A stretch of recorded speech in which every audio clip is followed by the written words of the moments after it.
Have you ever gone to delete something in an app or a website and you click the delete link or the delete button and it just goes away? The thing just goes away and you're kind of a little bit shocked, like you didn't get any kind of confirmation and the thing is now just gone.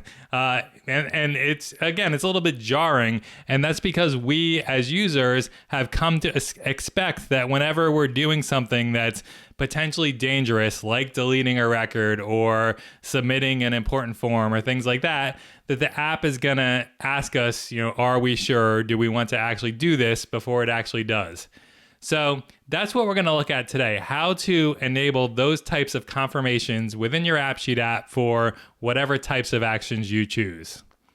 So if you're new here, welcome. My name is Doug, and what we do on this channel is talk about Google AppSheet. So if you're interested in that, check out all the other videos. I've got quite a few of them out there. And if you're returning, you've seen my videos before, thanks for coming back. I appreciate you watching. All right, where we're going to start here is with AppSheet's delete action. And this is the action that gets automatically created with a view that lets you delete the records within that particular view. And I'm sure you've probably used this if you used AppSheet before, but you'll notice when you do that, by default, it will show the confirmation message saying, are you sure you want to delete this before you actually delete that record? That actually uses the same exact capability that we can use for other actions in order to display confirmations. So let's start by looking at how exactly they're doing that with delete. So I created this sample app for talking through this, and it's basically got a toy collection. So a number of toys, each toy has an ID, the name of the toy, whether or not it's sold or that I currently have the toy, and then status, which basically is just a blank string when the toy is not sold, or it just says sold, like this one does when the toy is sold. So as I was saying earlier, when you click the delete button, it comes up with this confirmation saying, are you sure? I can hit no and it won't delete that thing. Or if I do hit delete, it will go ahead and delete it and proceed at that point. So we want to basically add that same type of capability to other actions. But first, let's just look at how that's actually set up for delete. So if I go in and look at the actual delete action that is associated with this table, the toys table, you see I've got toys up here and I have an action here called delete.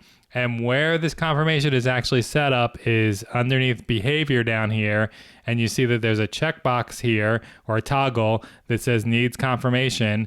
And then you can actually enter in a confirmation message for that. So there, it basically gives you the default message if you don't have anything there, which is what's happening with delete currently, or you can say something specific there, which we'll get to when we're setting up a different action. Okay, so that's again where you set it up. Now let's look at when we might need this. So let's say that I want to sell this Matchbox car, or let's say I don't even want to sell it right now. I'm just using my app and I mean to click edit over here, but I accidentally click this little sold action. So again, I go to click edit and I click sold instead, and oh, all of a sudden that thing is marked as sold and didn't even ask me to. I didn't mean to do that. I just meant to click edit. So that's where we could add a confirmation to, just like delete, come up and say, are you sure you want to mark this sold instead?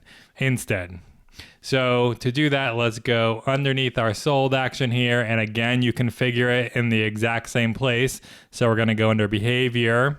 We're going to say, you see needs confirmation is not toggled on for that currently. So I'm going to turn it on. And in our confirmation message, we're going to say, are you sure you want to mark this as sold? Okay. And we'll save that. And now when I go in and do that same thing, let's say that I'm coming along for my Tonka truck, I'm going to click edit. Oops, I accidentally clicked sold. Now it comes up with this message saying, are you sure you want to mark this as sold? No, or sold. No, I can say to cancel out of it. Or if I click the same thing again and click sold, then it would mark it as sold, just like it does before. So just like that, you can set up confirmation messages for any action you have in AppSheet. So that's how confirmations work, and as you can see, they are pretty straightforward to turn on and use. If you do have any actions that are potentially dangerous or scary or anything like that, I do suggest that you turn them on for, if nothing else, just to prevent your users from accidentally, performing that particular action. All right, I hope this was helpful. If you have any questions about it, let me know down in the comments. That's all I got for today. Thanks for watching and happy building.